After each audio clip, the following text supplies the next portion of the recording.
Ni kan ƙawata an tambaye ki mana. Ƙawata faɗi ina jin kina fatan ba abin da zai bata min rai bane.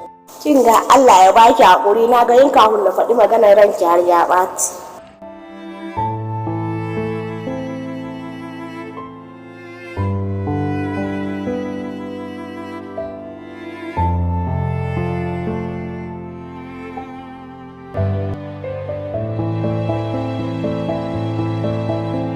Amma ka san me abokina?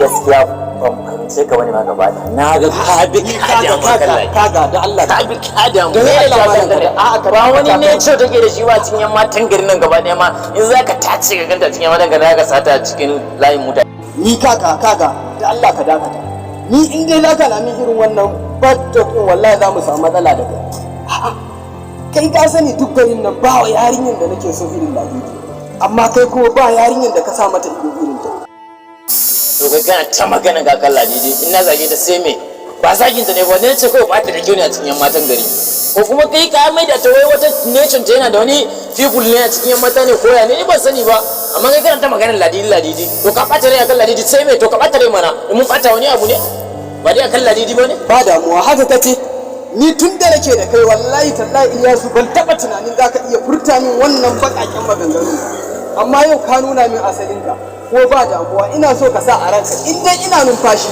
sai na mallaki Ladidi ta wace ni nata ne bayan ni babu wani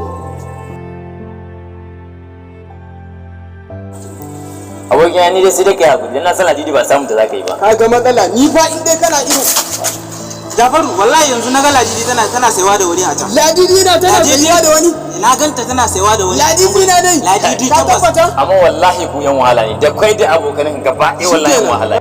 Wai Ladidi na kake nufi? Ladidi. Waye ne dan Allah ya tsaya da Ladidi? Wallahi wani gaya ne. To bayan ni wallahi ba wani. Wallahi bayan ni babu da wani. kai da abokan gaba ɗaya yan wahala ne. Ka ganta yan wahala ne. Wallahi. Mu je mu. Allah.